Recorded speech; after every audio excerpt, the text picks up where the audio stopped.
So I hear kind of like hog, I hear deer. Mm-hmm. Is there anything else that you hunt? Yeah, so we'll be going on a bear hunt this year.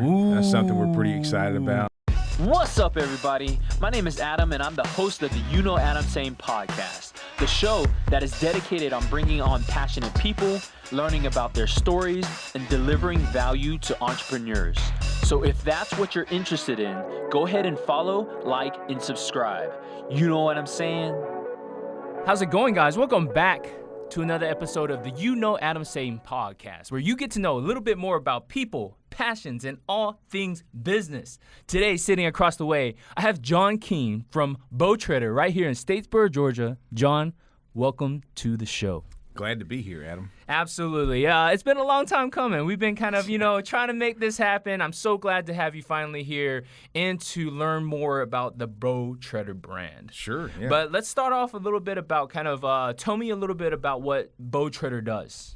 So Bowtreader is a archery sporting goods retailer. Let's rephrase that. We're a sporting goods retailer, and our anchor is archery. Gotcha. So we do a lot of other things as well, but archery is the biggest deal for us. We're just, our mission is to get people outside. Love that. We have a really cool platform in archery, with it being a lifetime sport. We'll have folks that'll come in that are 6 or 7 years old getting started, anywhere up to in their 80s that are still active in the sport of archery. So That's amazing. Yeah, so much fun. Tell me about when Bowtreader started. So we started 6 years ago. Okay. Actually 5 years ago. We're going into our 6th hunting season this year. 2018 was when we got the company going, and it started the way I think any business should. We saw a business opportunity. It's great to have passion. And our team has great passion about what we do. But if there's not a business need, especially in a niche market like that, you're always going to struggle. That's right. So I think that identifying that there was that opportunity was the biggest part of getting that business up and running. And how did you see that? Well, we were active in the archery community, not in a big way. We like to hunt, so that was something that we were engaged in. And we didn't have a very good outlet, didn't have a good spot here in Statesboro to be able to go and get the things that we needed. There was a lot of armories around here, right? Where a lot of gun shops and stuff like that, but nothing that really focused on archery. So we would have to go to Savannah to go and get what we needed, or go to Augusta or something like that. And we just thought about it and said, man, if we're doing this, there's got to be hundreds of people doing this. Yeah. So identified the need and then started from there. What was the community like before you guys got here? Like the archery community? I think it was there.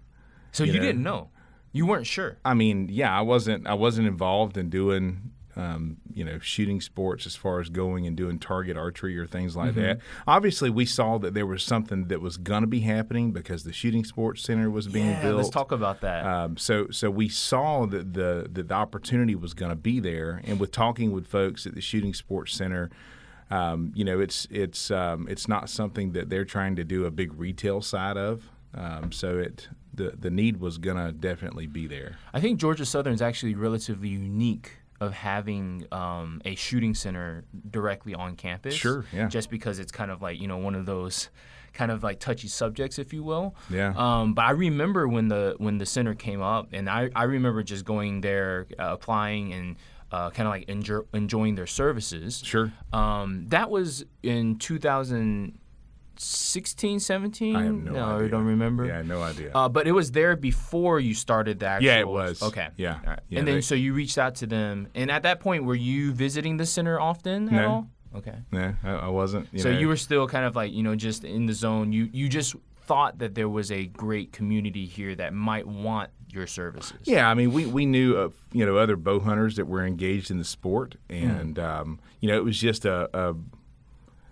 it was a natural fit. You think about talking with other folks that were bow hunters, because that's really our primary focus is bow hunters. We love target archers. We love working with them. They're very specific in what they like to use. Okay. So it's very hard to stock something for them. Sure. Almost any time we bring something in for a target archer, it's when we're actually building a package from the ground up for them, and starting from scratch. And man, they'll come out of the woodworks with stuff that, it's like either you've never heard of it or hadn't heard of it in 5 years or something, or but it's they want something that's extremely specific. Whereas we really work hard to curate what we carry for the bow hunter in our shop. And when a bow hunter comes in, they don't have to worry. We got what they need. Got what they need. Yeah, absolutely. So walk me through this, right? So maybe some of our audience and myself included, I've never been on a hunt before, right? Sure. So I've never been hunting before. I know that there's rifle hunting. Yeah. And I know that there's bow hunting. Yeah. Why would someone go towards a bow versus a rifle? I think it's more fun, honestly. Yeah. You have to get pretty intimate with your game when you're bow hunting. When you're rifle hunting, man, if you can get within 200 yards of something, you got it. You got it. So you have to get closer. It's the distance. Yeah, when you're bow hunting, you really ideally want to get within 20 yards. Wow. Like for instance, I harvested a deer last season back in October of 22, and I harvested that animal at 6 yards. So I mean, chills. Yeah, I mean it's incredible. To be able to do that, and you're really, to me, it is about the sport. It's about being able to get that bow, get that piece of equipment, and get it completely customized to you. Like you couldn't pick up my bow and shoot it. Even if we're close to the same height or anything like that, you would struggle to shoot it because everything is customized for me, for the way I look at it, the way I hold it. Everything's different. Okay. Whereas if I had a gun and you wanted to shoot my gun, I could hand it to you, and within a few shots, you could probably be hitting X's. Got you. So it's very different in that respect. More customization is what I hear. It is the most custom piece of outdoor equipment you will ever buy. Wow. Yeah. Wow. I love this kind of like intimate, thing that you mentioned with, the game. When you are that close to, like, so you're tracking, like, are you kind of like in stealth mode and getting as close as you can, or you are allowing the prey to come towards you? Yeah, I think it varies. We will have times where you're out stalking. You're trying to locate the animal and move closer to it and move in for a shot. The way that we hunt most of the time here is still hunting. Most of us within our little group, we saddle hunt. What's that mean? It's super light. It's literally a saddle, that's made out of fabric, and you literally climb up in the tree and hang out of the tree in the saddle. So we'll go to areas and scout and find spots where we think deer are going to be coming through, and you're able to be so quiet using that equipment that, like, literally that deer that I was talking about that I harvested in October, as I was getting up into the tree, 6 or 7 deer walked right past me. They had no idea I was there. Yeah. Because when I went into the area, I knew that there were deer there. I played the wind, right? I wasn't having to work off of a stand that had been preset or anything like that. I played the wind, so the wind was in my face. They had no clue I was there. So as long as you're not making noise or movement, they have no clue. Wow. Right? Because the wind's blowing past them at me. That's the only. I mean, if you can beat a deer's nose, and you got them. Yeah. And the same thing with a hog, and same thing with all kind of game. God gifted them with incredible senses to be able to preserve themselves. Sure. But He gifted us with incredible tools to be able to preserve ourselves, right? So yeah, it's a lot of fun though. So I hear kind of like hog, I hear deer. Is there anything else that you hunt? Yeah, so we'll be going on a bear hunt this year. That's something we're pretty excited about. What is that like? I don't know yet. I'll tell you first after. Time? Yeah, it'll be my first time. Wow. So yeah, I'll tell you afterwards. And on a first time hunt like that, who knows if we'll be successful or not. Is there usually a guide that kind of like We will not be guides you? going with a guide. Oh, wow. Yeah, no, we won't be going with a guide. We'll be going by ourselves. We'll go up sometime this summer, this spring and summer, and do some scouting trips and find where we're gonna go and you know, kind of go from there. That's awesome. So take me through the journey, right? So, you know, I think we've heard a little bit about your expertise, especially in this bow hunting kind of like realm. Mm-hmm. Let's talk about, you know, somebody that, you know, potentially wants to get into this sport. Like, are you seeing more people kind of like start moving towards bow hunting versus rifle hunting right now? I don't know if we're seeing more people move towards bow hunting versus rifle hunting. I think that bow hunting or archery is more accessible because you don't have to have a spot to go and do it. You know, you can shoot a bow in the city limits in your backyard, right? I mean, you need to be smart about it. Sure. You know, you need to realize you're flinging an arrow at, you know, a couple hundred feet per second. So Okay. let's be smart with it. But I think the accessibility of it makes it so folks will come in. Just yesterday, we had a guy come in. He's here at Georgia Southern as a college student, and bought his first bow yesterday. Awesome. You know, and he's been engaged in the sport a little bit, but he's never had his own bow, never shot an actual compound bow. So I mean, it was a blast to work, you know, through that whole process with him yesterday, and get him going in the sport. So yeah, to answer the question, do we see more people getting into archery versus gun? I don't know. I don't know how we would even gauge that. Is bow hunting popularity growing? Absolutely. It is? Yeah, absolutely. You know, we really see it as a more viable part of the sport. You know, because like you said, certain subjects are pretty touchy. Sure. Right? Sure. And I mean, anybody that looks at our state and says that the population is not growing is kind of being silly and, Sure. and naive. Yeah. And as population grows, hunting areas typically go down. Yeah. So being able to go in somewhere and hunt with a rifle is going to continue to be more challenging. States like Wisconsin and Ohio and Illinois, man, their bow hunting numbers are so much higher than ours are. Frankly, really, because they have extremely small gun seasons and pretty wide and broad bow hunting seasons. And I don't know all the legislation that went into that, why they made those decisions, but it just feels like that's kind of the natural progression that we see. So I think that getting into bow hunting is definitely something that's got some staying power. I love that. My channel is really meant for entrepreneurs, Sure, right? Like, yeah. business people that, are looking to maybe start their own and something along those lines. And, one of the questions that comes up often, especially with entrepreneurs, is kind of, take me through like that first moment that you made the decision that this is what you were going to do. Because oftentimes there's a fear, right? Or maybe there wasn't. Like, how did you feel about, making that leap and making the investment into this industry? I don't feel like there was a fear involved with it. I felt really strongly about what we were going to be doing. We really view our business as part of our mission.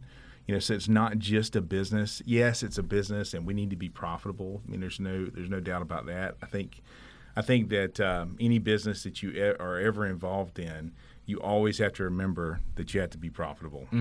Because if you're not, it's like taking air away from a person. Correct. It's not going to survive. It's not going to live. That's right. So going into it, we viewed it as a mission. We viewed it really as a ministry. So with that said, we felt so strongly called to it that not doing it was more fearful than doing it. I understood. Understood. Yeah. And from there, making that leap of faith, how has the business grown? Well, I mean, just to kind of look at the space that we occupy, right? I mean, sometimes that's an easy way to look at how a business has grown. Man, we started out and we were in like 900 square feet or something, and had one little spot where somebody could test shoot a bow. and just a very small amount of retail space, and have just been able to see that grow tremendously over the past 5 years. And man, God has just been faithful to us, and I think that I think more than anything as a business owner, my goal is to make sure I'm being a good steward to what I've been entrusted with. I want to make sure that I'm making decisions that's within His will, not something that is what I want. And that's what I've kind of, I guess, racked my brain over more than anything else, is to make sure that whatever we're chasing, it's for the right reason. And give me an idea of that. So, you started in a 900 square foot location. Yeah. Now, where are you at? So now we're in about 7,000 square feet. Wow. Yeah. So it's of shop space? Yeah. Wow. Yep. Which includes a range. We do have a range where we're located, and really we're busting at the seams right now. We're trying to make some decisions about, what do What's we do? next? Yeah, what do we do next? Wow. What's the right thing to do? So then that gets back to that business side of it, right? We have to remain profitable. We've at this point, anybody that's starting a business, those first 3 or 4 or 5 years, man, you should be evaluating everything so hard that it makes you sick. Because I want to know what it costs to unlock the door every day. Yep. I want to know what my occupancy is. That's right. Right? So because I'm trying to figure out what my sweet spot is without comparing myself to everybody else in the industry. Because I think whether it's in business or personally, when you get into a space where you're comparing yourself to others, you can drive yourself crazy. So true. So I think it's extremely important that you identify, okay, what's my niche? What is my calling? What is it that I need to be doing? And then how do I support that? How do I support that goal? And that's true whether it's business or whether you're talking about your life, talking about your family, whatever the case is. There's a saying that's comparison is the thief of joy. Yeah, I would definitely agree with that. And how have you led your team to not be so much focused on what everybody else is doing, but rather on what Bowtreader is doing? I think it really boils down to creating a culture where we focus on what we're doing. I mean, and the way that you do that is when somebody brings something up about what another brand is doing or what another quote unquote competitor is doing. People view other shops as our competition, but man, we really work hard to work together with other shops. I mean, it is so cool. Like, we have a shop that's located down in Savannah, and he's been doing this for almost 30 years, which I have a tremendous amount of respect for because I see how hard it is. Yeah. Right? And, I needed something one day, and I reached out to him and said, hey, I need this tool. I need it, like, ASAP. I can't get one. And he said, I got an extra one. Come get it. You know? And that was awesome. Did you develop that relationship before? I mean, I didn't do anything to tear the relationship down before, right? And I think that's something that's important. There's room in this space for both of us. Yeah. So did I do anything to cultivate the relationship beforehand? No, I don't really think so. But I think there was an obvious respect there. Which is important. There always has to be a first step, and kindness and respect is a great first step. Has that developed your guys' relationship anymore, or is that just like kind of like a one-time? No, transaction? yeah. I mean, we stay in contact with each other. That's great. We stock a little bit different things, different inventories, and if we need something, we'll reach out to each other. That's awesome. Yeah, that's awesome. awesome. Very cool. I think business is one of those things where back in the day and before I think the internet existed, business was very cutthroat, if you will, right? Like people like always, and even right now at times, if like the businesses don't see eye to eye or whatever it is, I think that there's an opportunity for that. But I think as time moved on and as, reviews came into place, as your reputation became more and more important because of the proliferation of information, if you will, I think that it's so much more valuable in this day and age to be a kind of, organization, to treat your employees with respect, to develop that culture, to work with other businesses. I think that that's such a valuable piece. For you, as you've kind of like navigated this, have you had any times when you have seen kind of like these businesses that maybe don't do what is in your eyes potentially the right thing? Yeah, I mean, I think you see that every day. And I think that just because information travels faster now doesn't mean that we have more of an incentive to treat people with kindness. I think that from the beginning of time, we've had an incentive to treat people with kindness. I have a tremendous amount of motivation to treat somebody else with kindness because the amount of kindness that's been shown towards me. So it's whether somebody finds out about it or not, it doesn't matter to me. Yeah. It's my responsibility to be kind and to take that first step. Love that. Bowtreader has 4 pillars that it works off of. Yeah. Let's kind of like walk through those and talk about kind of like this culture that you're developing. Sure. Yeah. So it's teamwork would be the one that I would kind of point to first. And that's there again, working to build that culture within our team, and everybody realizes that they have a voice, whether it's a part-time college student that's coming in, and they have a voice on big things. Like I'll talk to them about big stuff and be very transparent with them. So I think that that's a huge part of what we do. We started out the business thinking that it was going to be a ministry to the sporting community, to the outdoorsmen and outdoors women that we were going to be serving. And it is. We do get to serve them in wonderful ways. But then we got this extra surprise with these young men that we bring in that come to work for us. And, man, my wife and I, we feel like we get extra children when we do this. And I don't mean that in a negative way. Sure. I mean that in the best way possible. Sure. We adopt them into our family. We have them out for meals and go to events together and stuff like that. And man, it's incredible. And it's hard, honestly. We feel like college coaches or something, where we're going to get them for 2 or 3 or 4 years, and then we gotta let them go. Yeah. And letting them go is hard. Yeah. And but really getting the opportunity to work with them and teaching them how to have a job, because a lot of times they'll come to us having never had a job, and we'll get to work with them their whole college career and teach them how to work, teach them that there's expectations, how to work together as a team. So that teamwork is a big part of what we do. And then patriotism is a big part of it. We love the country that we live in, and being a viable part of our local economy is a big deal. And that I think something that we miss out on. So often tensions will get so high talking about political things and stuff like that, and politics is messy. I think anybody could agree with that. I agree.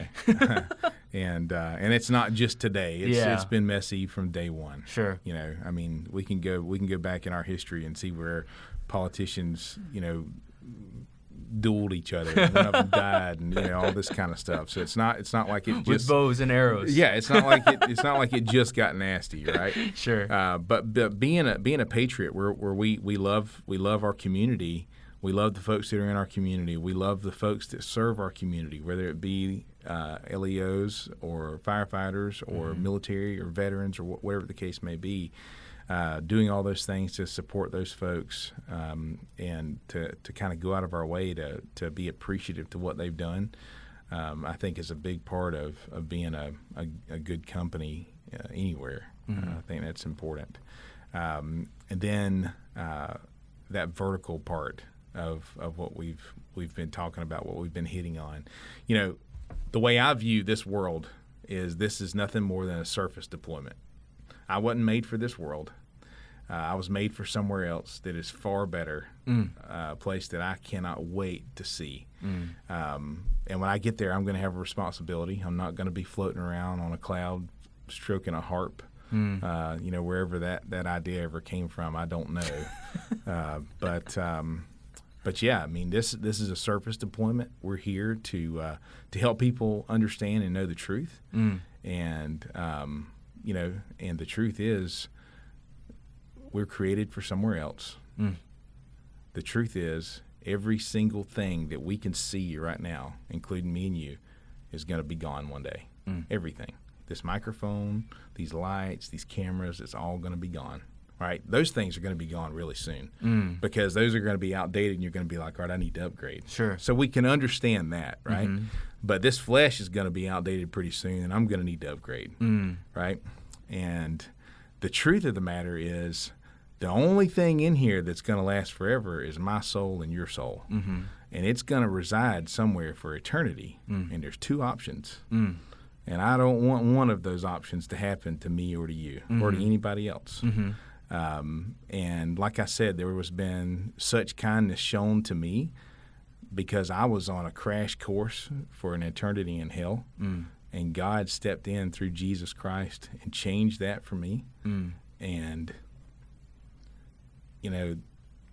the amount of kindness that he showed through that makes it so, how can I not show kindness to somebody else?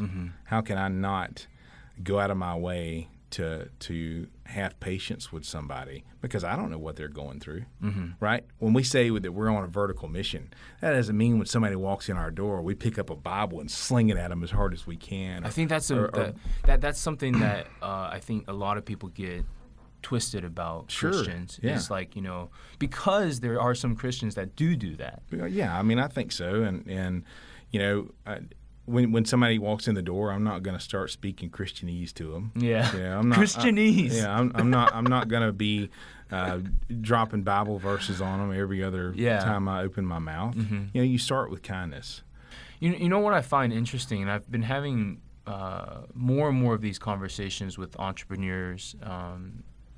It seems as if oftentimes your faith hold you grounded, so that business oftentimes is this scary thing, right? Where there's like this fear. And what was interesting to me was that your faith actually held you through all of that, where it was not to say that it's like acts as a buffer or anything like that, because I think it's more than that, but your passion for the relationship with God basically makes it so that it's almost like it's as if it's in His hands. It is in His hands, right? Yeah, absolutely. So how does one the decisions that you make from a business standpoint? Do you never have any fear? And it's like kind of just like, because it's in His hands. Like, is it just like this blind faith? Or would you say that there's like moments that am I making this right decision? Right. So.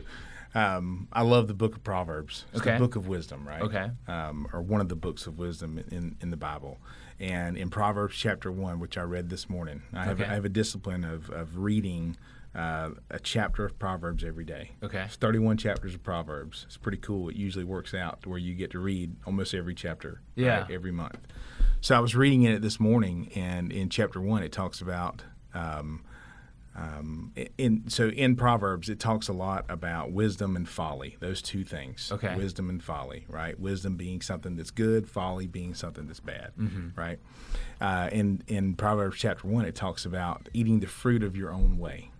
Well, remember how we talked earlier in our conversation? When I'm making decisions, I don't want to make a decision based on what I want.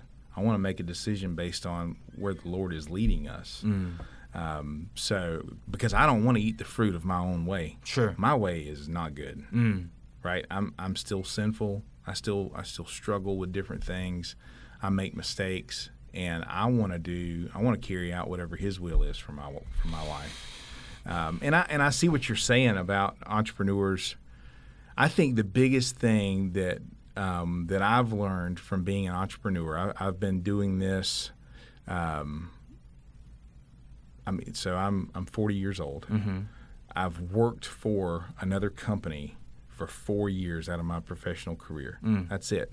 The rest of the time I've worked, it's always been for yourself. It's been something that it's been entrepreneurial in nature. Okay. I think what entrepreneurs struggle with is not being able to differentiate their identity and their assignment. Right? They think, and I don't want to say they think because I've struggled with this before too. I'm a small business owner. That's who I am. Well, no, it's not. That's not who you are. That's what you do. And I think the biggest thing that you can do is realize that that is not who you are. Your identity is something completely different.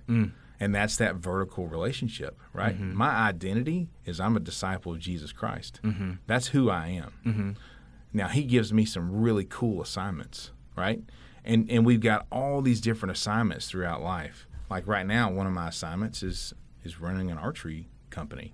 And it's a lot of fun. Man, I get to work with some of the coolest people you'll ever meet, whether it be people that are designing these bows that we get to put together and sell on a daily basis, or folks that are coming in that are wanting to get engaged in the sport or that have been doing it for decades or whatever the case may be.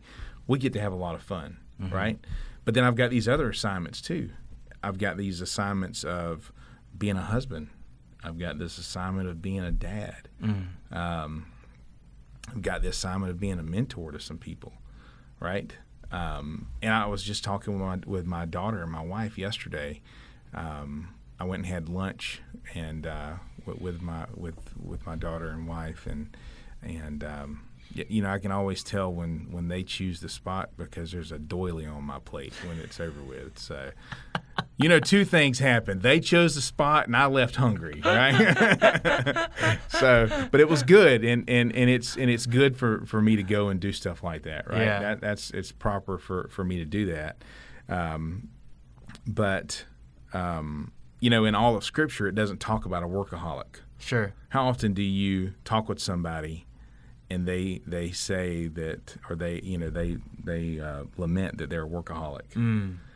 And it never talks about that, right? Yeah. And it doesn't talk about that because being a workaholic is not a real thing. All right? Being a sluggard is real. Sluggard? Yeah, being a sluggard, being a sloth, okay. being lazy. Sure. That's real. Yeah. Okay? So if you're a workaholic, what that really means is you're being lazy somewhere else. Okay? So you're being a sluggard in another part of your life. So, which means you're not prioritizing well, which means you probably don't know what your true identity is. You're getting your identity from something that you shouldn't be getting your identity from, which is not healthy. Sure. So I think that's as an entrepreneur, that is one of the best things that you can ever do is differentiate those two things. I'm going to challenge this because for me. And please kind of like advise me on this. Now, I may not be qualified for advice. No, it's okay. It's okay. I mean, we're just having that conversation, sure. Right? I think for me, it's, in order to make a business successful, sure. Right? There's a ton of time that needs to be poured into it. So, I think oftentimes workaholics or they're just pouring their time into that thing. And so, how do you balance that? Because, it's not, in my opinion, when I hear somebody that wants to be an entrepreneur because it means that they get to make their own schedule. It's not like that at all, right? Yeah, so I have to kind of pump the brakes a little bit and say there is so much time that you have to pour into kind of like an organization to make it profitable, to make it work. So how do you balance that, right? So you're saying on one end, there's the identity side of it, and then there's the actual work or assignment side of it. How do you balance that? Well, I think that the biggest part of that is let's say something changes for Adam. Whatever the case may be, you have everything changed for you by the end of 2023. Okay. Right? Yeah. You're no longer doing a podcast. Okay. You're no longer at the center up here doing stuff. Everything about your life has changed. and you go the whole way kicking and screaming because you don't want it to change. Sure. All right. What does it look like January 2024 or March 1st, 2024? All right. Are you satisfied with life, or are you completely distraught and in a place of depression because you're not doing what you think you are anymore? So this is a great question, right? Because oftentimes, I'm involved with a bunch of different things, and I allow really to be guided, if you will. Things happen, and I basically follow my nose, and I kind of like allow these things to kind of like transpire, and I'm kind of like just like, okay, this is kind of like my reaction to it is what I can control. Right. And so even if like everything changes, let's say that, like you said, everything is kind of like altered, I think that I'll be in a good place because I'll understand that that is where it's leading me. Sure. Okay. So does that answer the question at hand? Yeah, I mean, I guess it does. I think that what was the original question that we started with? How do you differentiate those two? Right? Yeah, so we have our work side and identity, right? Yeah. Like, and what the statement that was made was like there needs to be a very stark kind of like differentiation between the two. Right. And I, not that I felt some way about that, but I rather like, for me as an entrepreneur, I feel like there's so much that a person has to pour into that business in order to make it grow or to make it succeed. So, all right. So to answer that question, what I would say is we really need to do a good job with prioritizing things, right? And listen, this is not coming from a place of authority or, Sure. coming from a person that has figured this out. Sure. I struggle with this all the time. But I've, like I said, I've been in the business community for a long time, and you'll see folks in the business community. You'll see specifically entrepreneurs. Well, not even specifically entrepreneurs. You'll see folks that are running that race. Yeah. And they're not focusing on things that are actually priorities, right? Like their family is a priority. Their marriage is a priority. Man, when I see somebody's marriage fall apart because they were spending too much time on their work, that's stupid. Yeah. You can always make more money. Yeah. You can always make more. Yeah. You can always find a better way to make money that's going to give you the opportunity to be a good husband, or to be a good wife, or to be a good dad, or be a good mom, right? So being able to prioritize and realize which things are non-negotiable, so being an entrepreneur, maybe it's really hard to take a week off to spend with your family. You know what? You need to do it anyway. Yeah. You need to figure that out. Yeah. Maybe it's really hard to leave that meeting early to make it to the ball game. You need to figure it out. You need to do that. And then, also there's going to be times where you got to miss a ball game. Yeah. Because you got to be out of town. Yeah. But and that's the case with an entrepreneur or a business person working for somebody. You're going to have those moments where stuff like that's going to happen. And if you're treating the things that are priority with priority, it's okay if you miss something. Sure. Because you know what? Out of those 20 games, you missed one or you missed two, right? You didn't miss all of them. You didn't miss 18 and make it to one or two. Well, it makes sense. You understand what I'm saying? Makes sense. So, and if you're struggling about what your identity is all the time, man, it's not even a priority. You're not even thinking about those things. So I think what's fascinating here is really that, when we talk about kind of like the business, right? The business is archery, right? But what you're doing inside of the business, I think, is far more valuable, right? The business is the vehicle, right? It's kind of like the thing that's going to take you there. But the interactions with your team members, the vertical, like you were saying, is what really kind of like makes that business to you worth it. Yeah. Well, the business to me is secondary. Got you. Yeah. I mean, I would say 1A is the people, 1B is the business. It can't take second place because if it takes second place, it's not going to be profitable. Got right? you. It would be removed so much that you don't even focus on it enough. So I would say it's 1A and 1B, but the people are definitely A. Love that. Yeah. Love that. So let's shift it for a second. What's kind of like upcoming for Bowtreader? So it sounds like, you're about to outgrow the space or busting at the seams right now. Sure. What's kind of like on the horizon? We say that, but at the same time, we have to be smart with what we're doing. We're in a different economy right now than we have been at any point of the life of this business. So we have to be very careful about the money that we spend and have to be smart about it. So does that mean we're going to be moving? Man, I don't know. It costs money to move. Does that mean we're going to take on a building project where we're at? I don't know. Yeah. Money's costing almost 10% right now. That's right. Is that smart? Is that being a good steward? Probably not. So it's those are the kind of things that we're looking at. We do have some growth plans, some things that we're already in motion that'll be coming up. Nothing that I really want to get into sharing a whole lot about right now. Okay. But it's something that'll be coming down the pike really soon. Really cool. It's a lot of fun. So we're super excited about it. How would people keep in touch if there's somebody in the audience that wants to?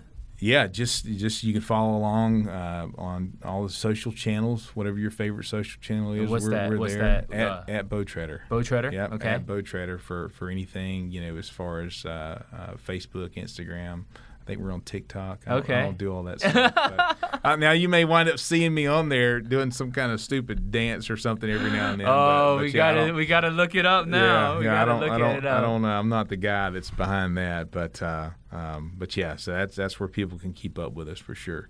And come by. Come by the shop. Yeah. That's what I would encourage anybody to do. Even if you've never put a bow in your hand, come by and let us put a bow in your hand. Yeah. Come by and talk to us about what we're doing, what our mission is. Yeah. We'd love to engage with folks in that way. Really thankful for having you on the show. Yeah. Very inspired by the way that you approach business. That's cool, man. And even to the point of caring so much about kind of like the people and the business at the same time, and that has led to your success from moving from a 900 square foot shop to now 7,000 square foot shop. It shows that the formula of what you're doing, it works. Well, it shows that what we've done in the past has worked, right? And I think every small business owner, I think everybody needs to realize that at any moment everything could change. Man, I'm thankful for where we've been. I'm thankful for where we've come from, for all the people that we've had the opportunity to work with. But I realize that just because we've started right here and we've made it here, the end of our story could be 90 days away. And if that's the case, that's okay. I don't want it to be, but if that's the case, he's in control. So feel it, man. Yeah. Well, thank you so much. Thank you so much for coming on to the show, and excited for everything that you are going to do in the future. Yeah, as well. I appreciate it, man. It was a lot of fun. Cool, awesome. All right, thanks, buddy.